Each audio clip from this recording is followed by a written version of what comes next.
دوسری یہ بات بھی معلوم ہوئی کہ غار میں جو دوسرے جو شخص تھے وہ حضرت ابو بکر رضی اللہ تعالیٰ عنہ نہیں تھے، بلکہ وہ پہلے سے مدینہ میں موجود۔ اب یہاں پہ سوال یہ ہے کہ پھر ثانی اثنین میں وہ پہلے کون شخص تھے؟ تو اس کا جواب یہ ہے کہ وہ جو پہلے شخص تھے وہ عبداللہ ابن اریقۃ ابن بدیل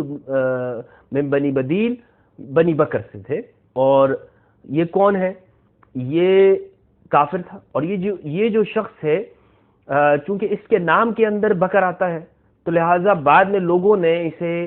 ابو بکر کے ساتھ ملتا جلتا سمجھ لیا۔ الحمدللہ وحدہ والصلاة والسلام علی من لا نبی بعدہ، اما بعد، اعوذ باللہ من الشیطان الرجیم، بسم اللہ الرحمن الرحیم، ولا تلبسوا الحق بالباطل وتکتموا الحق وانتم تعلمون، صدق اللہ العظیم۔ حضور نبی اکرم صلی اللہ علیہ وسلم نے فرمایا، میں تم نے دو چیزیں چھوڑے جا رہا ہوں، جب تک انہیں تھامے رہو گے گمراہ نہیں ہوگے، ایک کتاب اللہ اور دوسری سنت رسول صلی اللہ علیہ وآلہ وسلم۔ بحیثیت مسلمان ہمارا یہ عقیدہ ہے، ہمارے ایمان کا حصہ ہے کہ حضور نبی اکرم صلی اللہ علیہ وسلم آخری نبی ہیں، آپ صلی اللہ علیہ وسلم کے بعد کوئی نبی نہیں آئے گا، اور یہ ایک متفقہ و مسلمہ حقیقت ہے جس پر ایمان لانا بے حد ضروری ہے، اور اس عقیدے پر ایمان لائے بغیر کوئی شخص بھی مسلمان نہیں ہو سکتا۔ سورہ مائدہ کی آیت نمبر 3، جس میں اللہ تعالیٰ نے فرمایا کہ میں نے تمہارے لیے دین کو مکمل کر دیا اور تم پر اپنی نعمت کو پورا کر دیا اور اسلام کو بطور دین تمہارے لیے پسند کر لیا، تو یہ اس بات کی جانب واضح اشارہ ہے کہ دین اسلام مکمل ہو چکا،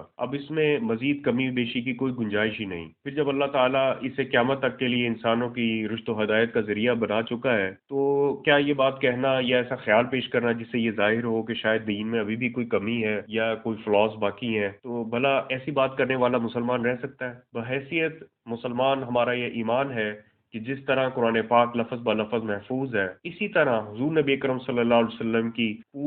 پوری حیات مبارکہ کا ہر پہلو مسلمان کی رشد و ہدایت کے لیے محفوظ ہے۔ اس کی وجہ یہ ہے کہ اللہ تعالیٰ قرآن پاک میں فرماتا ہے لَقَدْ كَانَ لَكُمْ فِي رَسُولِ اللَّهِ أُسْوَةٌ حَسَنَةٌ، کہ بے شک تمہارے لیے اللہ کے رسول صلی اللہ علیہ وسلم کی زندگی ایک بہترین نمونہ ہے۔ تو بھلا یہ ہو سکتا ہے کہ اللہ تعالیٰ حضور نبی کرم صلی اللہ علیہ وسلم کی زندگی کو ایک بہترین نمونہ قرار دے رہا ہے، اللہ تعالیٰ اس چیز کا ببانگ دہل اعلان کر رہا ہے کہ دین اسلام مکمل ہو گیا، تباہ کے لیے حضور نبی کرم صلی اللہ علیہ وسلم کی زندگی کو بہترین نمونہ بھی کہہ رہا ہے، لیکن اس چیز کا کوئی انتظام ہی نعوذ باللہ موجود نہ ہو کہ اللہ تعالیٰ کے آخری نبی کریم صلی اللہ علیہ وسلم کی حیات مبارکہ کا ایک اہم ترین واقعہ، ایک اہم ترین موڑ ہجرت مدینہ کے بارے میں ہمارے لیے کوئی معلومات ہی موجود نہ ہو۔ یہ صحابہ کرام رضوان اللہ تعالیٰ اجمعین ہی ہیں جنہوں نے نبی کریم صلی اللہ علیہ وسلم کے ساتھی ہونے کا حق ادا کیا، جنہوں نے مارے کھائیں، تکلیفیں سہیں، جانوں اور اموال کے نذرانے پیش کیے اور دین اسلام کی بنیادوں میں اپنے خون سے آبیاری کی۔ یہ صحابہ کرام رضوان اللہ اجمعین ہی ہیں جن کی کاوشوں سے پوری دنیا میں دین اسلام کا نور پھیلا۔ دین اسلام کے اس نور کو بجھانے کے لیے یہ کفار اور ان کے گماشتے اپنی ایڑی چوٹی کا زور ہر دور میں لگاتے رہے ہیں، لیکن الحمدللہ ہمیشہ ہی ناکام و نامراد ہوئے، کیونکہ اللہ تعالیٰ پہلے ہی فرما چکا ہے کہ یریدون لیطفئوا نور اللہ بافواہہم واللہ متم نورہ ولو کرہ الکافرون، کہ وہ کافر چاہتے ہیں کہ وہ اللہ کے نور کو اپنے منہوں سے بجھا دیں، اپنی پھوکوں سے بجھا دیں، لیکن اللہ تو اپنا نور غالب کر کے ہی رہے گا، چاہے ان کافروں کو کتنا ہی برا لگے۔ میرے بھائیوں اور بہنوں، آج کے دور کے یہودی مختلف روپ دھارے حضور نبی کرم صلی اللہ علیہ وسلم کے دین پر حملہ آور ہیں، اور دین اسلام کے نور کو بجھانے کے لیے ان کا طریقہ واردات بھی وہی ہے جو شیطان مردود نے انہیں سکھایا کہ سادہ لوگوں کے دلوں میں وسوسے پیدا کرو، شکوک و شبہات پیدا کرو، انہیں گمراہ کرنے کے لیے باطل تعویلات کا سہارا لو۔ اسی لیے اللہ تعالیٰ نے سورہ ناس میں مسلمانوں کے لیے فرمایا قُلْ أَعُوذُ بِرَبِّ النَّاسِ مَلِكِ النَّاسِ إِلَٰهِ النَّاسِ مِن شَرِّ الْوَسْوَاسِ الْخَنَّاسِ الَّذِي يُوَسْوِسُ فِي صُدُورِ النَّاسِ مِنَ الْجِنَّةِ وَالنَّاسِ۔ لہذا آج کے دور کے یہ خناس، یہ ابو جہل، جب نبی کریم صلی اللہ علیہ وسلم کے خلاف عرضہ سرائی کرنے کی ہمت نہیں رکھتے تو وہ سب سے پہلے حضور نبی کریم صلی اللہ علیہ وسلم کے گھر والوں اور ان کے جانثار ساتھیوں پر حملہ آور ہوتے ہیں، ان کے ساتھیوں اور ان کی ازواج مطہرات کے بارے میں نکتہ چینی کرتے ہیں، الزام تراشیاں کر کے ان کی کردار کے بارے میں شکوک و شبہات پیدا کرتے ہیں۔ ابھی ایک کلپ سوشل میڈیا میں وائرل ہوا جس میں ایک گمنام جاہل نے سستی شہرت حاصل کرنے کے لیے قرآن پاک کی آیت کا مفہوم ہی بدل ڈالا ہے، اور صدیق اکبر رضی اللہ تعالیٰ عنہ سے بغض و عداوت کی وجہ سے حضور علیہ الصلوۃ والسلام کا معتمد ساتھی ہی تبدیل کر ڈالا ہے، نعوذ باللہ من ذالک۔ اس کا جواب دینے سے پہلے میں آپ صلی اللہ علیہ وسلم کے سیدنا صدیق اکبر رضی اللہ تعالیٰ عنہ کے بارے میں کہے کہ خوبصورت الفاظ دہرانا چاہتا ہوں جو صدیق اکبر رضی اللہ تعالیٰ عنہ کی فضیلت بیان کرتے ہیں۔ حضور نبی کریم صلی اللہ علیہ وسلم فرماتے ہیں، جس کا مفہوم یہ ہے، میں نے دنیا میں ہر شخص کی اچھائی کا بدلہ چکا دیا، لیکن اے ابو بکر صدیق رضی اللہ تعالیٰ عنہ، میں آپ کے احسانات کا بدلہ نہیں چکا سکتا، اس کا اجر آپ کو اللہ تعالیٰ ہی دیں گے۔ اور دوسری چیز کہ جو صدیق کا لفظ ہے، یہ سیدنا ابو بکر صدیق رضی اللہ تعالیٰ عنہ کا پیدائشی نام نہیں ہے، یہ لقب آپ صلی اللہ علیہ وسلم نے سیدنا صدیق اکبر رضی اللہ تعالیٰ عنہ کو خود عطا فرمایا۔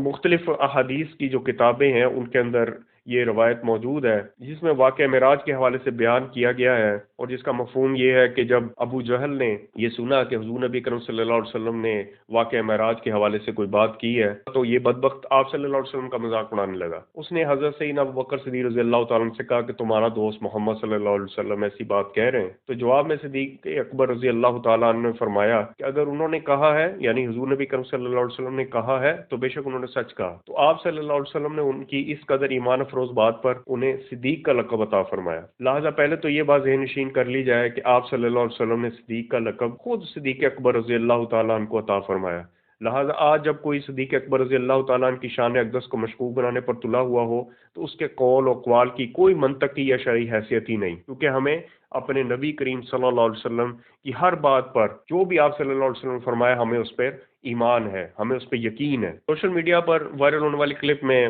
فضل ہمدرد قرآن پاک کی آیت کا مفہوم تبدیل کرتے ہوئے نظر آتے ہیں۔ میں فضل ہمدرد سے پوچھنا چاہتا ہوں کہ جناب فضل ہمدرد صاحب، کیا آپ نے عربی گرامر کسی مستند استاد سے پڑھی ہے یا شوق میں اپنے نام کے ساتھ مفتی لکھ لیا؟ اس آیت مبارکہ میں جس میں اللہ تعالیٰ یہ واقعہ بیان فرما رہے ہیں، اس میں اذ یقول لصاحبہ کا لفظ کس بات پر دلالت کرتا ہے؟ ہاں کی ضمیر کس کی جانب لوٹ رہی ہے؟ یقیناً جو بھی شخص اس واقعے کو جانتا ہے، جس نے بھی قرآن پاک کی تفسیر پڑھی ہے، وہ یہ بخوبی سمجھتا ہے کہ یہ حضور نبی کریم صلی اللہ علیہ وسلم کی جانب اشارہ ہے کہ وہ فرما رہے ہیں، اللہ تعالیٰ واقعہ بیان کرتے ہوئے آپ صلی اللہ علیہ وسلم کے حوالے سے بتا رہے ہیں کہ آپ صلی اللہ علیہ وسلم جو تھے وہ اپنے ساتھی سے فرما رہے تھے کہ غم نہ کرو، بے شک اللہ تعالیٰ ہمارے ساتھ ہیں۔ اب آپ ذرا مجھے یہ بتائیں، کیا یہ ممکن ہے کہ اللہ تعالیٰ یہ واقعہ ذکر کرتے ہوئے اپنے محبوب ترین نبی کریم صلی اللہ علیہ وسلم کے قول کا ذکر کرتے ہوئے نعوذ باللہ من ذالک ایک نجس کافر کو اپنے نبی کریم صلی اللہ علیہ وسلم کا ساتھی کہے؟ کیا عقلی طور پر یہ ممکن ہے کہ حضور نبی کریم صلی اللہ علیہ وسلم کسی کافر کو تسلی دیتے ہوئے یہ کہیں کہ تم غم نہ کرو، اللہ ہمارے ساتھ ہے؟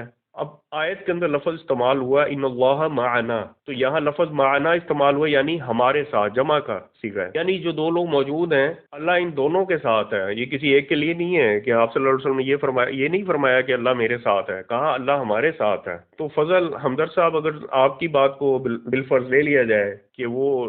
کوئی کافر تھا ان کے ساتھ، آپ صلی اللہ علیہ وسلم یہ ہرگز نہ کہتے کہ ہمارے ساتھ ہے، بلکہ آپ صلی اللہ علیہ وسلم یہ فرماتے کہ اللہ میرے ساتھ ہے، تو یہ بات اللہ کے شان شان بھی نہیں ہو ہی نہیں سکتی کہ نعوذ باللہ اللہ پاک کسی کافر کے ساتھ بھی ہے۔ پھر اگر حضور نبی کریم صلی اللہ علیہ وسلم کا مخاطب کو کافر ہوتا تو کیا کافر کو یہ کہا جا سکتا ہے آپ صلی اللہ علیہ وسلم کی طرف سے کہ غم نہ کرو، پریشان نہ ہو، اللہ ہمارے ساتھ ہے، جبکہ وہ کافر ہے ہی اس وجہ سے کہ وہ اللہ پر ایمان ہی نہیں رکھتا؟ پہلے تو آپ کی بات یہاں سے ہی جناب والا جھوٹی ثابت ہو گئی۔ دوسرا، فضل ہمدرد صاحب، آپ سب سے پہلے اپنی زبان سے اپنا دین واضح کریں۔ اگر آپ واقعی اہل سنت سے تعلق رکھتے ہیں تو اس بات کا جواب دیں کہ کیا آپ قرآن پاک کو احادیث نبی صلی اللہ علیہ وسلم کی روشنی میں سمجھتے ہیں یا آپ اپنی ناقص عقل پر انحصار کرتے ہیں؟ کیا آپ احادیث نبی صلی اللہ علیہ وسلم کی حقانیت کو تسلیم کرتے ہیں؟ کیا آپ اس بات پر یقین رکھتے ہیں کہ دین اسلام کے ماخذ میں اول ترین قرآن پاک اور اس کے بعد حدیث نبی صلی اللہ علیہ وسلم ہے؟ فضل ہمدرد صاحب، کیا آپ کو کبھی اہل سنت کی معتمد ترین تفاسیر کا مطالعہ کرنے کا موقع ملا ہے، یا آپ ایک مخصوص جگہ سے چھپنے والی کتابیں ہی پڑھتے رہے ہیں اور اس کے بعد مفتی بن گئے؟ اگر آپ کسی مخصوص جگہ سے چھپنے والی کتابیں ہی پڑھتے رہے ہیں، ان پر اندھا دھند ایمان رکھتے ہیں، تو آپ بتانا پسند کریں گے کہ سیدنا ابن عباس رضی اللہ تعالیٰ عنہ کی علمی حقانیت کو مانتے ہیں اور آپ انہیں صحابہ رسول تسلیم کرتے ہیں، اور آپ اس بات پر یقین رکھتے ہیں کہ حضرت ابن عباس رضی اللہ تعالیٰ عنہ کا علم آپ کے علم سے کروڑوں درجہ افضل اور زیادہ ہے، تو پھر آپ کو ان کی یہ بات بھی تسلیم کرنا ہوگی جو تفسیر ابن کثیر کے اندر درج ہے کہ اس آیت کی تفسیر کرتے ہوئے تفسیر ابن کثیر میں واضح طور پہ لکھا گیا کہ یہاں پر یار غار آپ صلی اللہ علیہ وسلم کا ہم سفر، اور اس مبارک سفر کے اندر آپ صلی اللہ علیہ وسلم کے ساتھی کوئی اور نہیں بلکہ حضرت سیدنا ابو بکر صدیق رضی اللہ تعالیٰ عنہ ہیں۔ میں آپ کے سامنے فی الحال دو حوالے پیش کرتا ہوں، ایک صحیح بخاری سے اور دوسرا حوالہ مسند احمد سے ہے، جس میں اس واقعے کی تفصیل بیان کی گئی ہے۔ صحیح بخاری میں اس واقعے کا ذکر حدیث نمبر 2264 اور 2297 میں بیان کیا گیا، اور مسند احمد میں حدیث نمبر 10613 میں ہجرت مدینہ کا یہ واقعہ صراحت و وضاحت کے ساتھ بیان کیا گیا کہ حضور علیہ الصلوۃ والسلام کے ساتھ شریک سفر ان کے دوست سیدنا صدیق اکبر رضی اللہ تعالی عنہ ہیں۔ پھر خود سیدنا صدیق اکبر رضی اللہ تعالیٰ عنہ اس واقعے کی بابت بیان کرتے ہوئے کہتے ہیں کہ حضرت انس رضی اللہ تعالیٰ عنہ فرماتے ہیں کہ سیدنا صدیق اکبر رضی اللہ تعالیٰ عنہ نے فرمایا کہ انہوں نے نبی کریم صلی اللہ علیہ وسلم سے عرض کی کہ جب کہ میں حضور نبی کریم صلی اللہ علیہ وسلم کے ساتھ غار میں تھا تو میں نے اس وقت حضور صلی اللہ علیہ وسلم سے کہا کہ اگر ان کفار میں سے جو کہ ہماری تلاش میں، یعنی حضور نبی کریم صلی اللہ علیہ وسلم اور حضرت ابو بکر صدیق رضی اللہ تعالیٰ عنہ کی تلاش میں وہاں پہ ان کے پیچھے آئے تھے، تو حضرت ابو بکر صدیق رضی اللہ تعالیٰ عنہ فرماتے ہیں کہ اگر یہ لوگ اپنے قدموں کے نیچے دیکھیں تو یقیناً ہمیں دیکھ لیں گے۔ اس وقت آپ صلی اللہ علیہ وسلم نے یہ بات ارشاد فرمائی کہ اے ابو بکر صدیق رضی اللہ تعالیٰ عنہ، ان دو افراد کے بارے میں تمہارا کیا گمان ہے جن کے ساتھ تیسرا خود اللہ تعالیٰ ہو؟ یہ جو روایت میں نے آپ کے آگے پیش کی ہے یہ بخاری شریف، مسند احمد، مسلم، ترمذی، ابن حبان وغیرہ وغیرہ سب میں موجود ہے۔ اب مجھے آپ دو باتوں کا جواب دیں، کیا اس زمانے میں کسی نے اس دعوے کے مقابلے میں اپنا دعویٰ پیش کیا کہ آپ صلی اللہ علیہ وسلم کے ساتھ سیدنا صدیق اکبر رضی اللہ تعالیٰ عنہ موجود نہیں تھے؟ اگر کسی صحابی رسول صلی اللہ علیہ وسلم کو کوئی دعویٰ موجود ہو تو پیش کریں، اگر ائمہ کرام میں سے کسی کا کوئی ایسا رد ہو تو وہ پیش کریں، اگر نہیں پیش کر سکتے تو مان لیں کہ آپ غلطی پر تھے، آپ غلطی پر ہیں، اور اپنی اس غلطی سے رجوع کریں، توبہ کریں، امت کو گمراہ کرنے کی اس مضمون کوشش پر پوری قوم سے معافی مانگیں۔ پھر آپ دوسری چیز دیکھیں، کوئی بھی واقعہ ہوتا ہے کسی بھی دور میں، اس واقعے کے حوالے سے بہت سے جو لوگ جن کے جو مبتلا بھی ہوتے ہیں، جن کے اوپر وہ وقت گزرا ہوتا ہے، جنہوں نے وہ دیکھا ہوتا ہے، وہ اس کے سب سے چشمدید، جن کو چشمدید گواہ کہتے ہیں، عدالت کے اندر بھی چشمدید گواہ جو ہیں وہ پیش کیے جاتے ہیں۔ آپ مجھے بتائیں یہ اتنا بڑا واقعہ ہے، اس واقعے میں اور کسی شخص کا کوئی دعویٰ موجود نہیں ہے کہ وہاں پر حضرت ابو بکر صدیق رضی اللہ تعالیٰ عنہ موجود نہیں تھے، لیکن آج اتنے عرصے کے بعد آپ جیسے کچھ لوگوں کو یہ خیال آ گیا کہ شاید وہ حضرت ابو بکر صدیق رضی اللہ تعالیٰ عنہ نہیں تھے۔ فضل حمدر صاحب، آپ کا اس واقعے سے انکار ایسے ہی ہے جیسے کوئی پاگل مجنوں اس بات سے انکار کر دے کہ دنیا میں چاند کا وجود ہی نہیں ہے۔ مفتی فضل حمدرد، میں تم سے بڑے ہمدردانہ انداز سے یہ اپیل کرنا چاہتا ہوں کہ دنیاوی فائدوں کے لیے ایمان کا سودا نہ کرو۔ اگر تم رات کی تاریکی میں ہزاروں دلائل لا کر سورج کے وجود کا انکار کرو گے تو سورج کی نفی نہیں کر سکتے۔ جب صبح سورج کی پہلی کرن پھوٹے گی تو اس سورج کی پہلی کرن کے ساتھ ہی تمہاری ظلمت میں گھری تاریک دلیلیں اپنی موتاب مر جائیں گی۔ لہذا ہوش کرو، اے صحابہ کرام رضوان اللہ تعالی اجمعین سے بغض و عداوت رکھنے سے سوائے دنیا اور آخرت کے خسارے کے تمہیں کچھ حاصل نہیں ہوگا۔ اللہ تعالی حق کی جانب تمام لوگوں کی رہنمائی فرمائے۔ وما علینا الا البلاغ المبین۔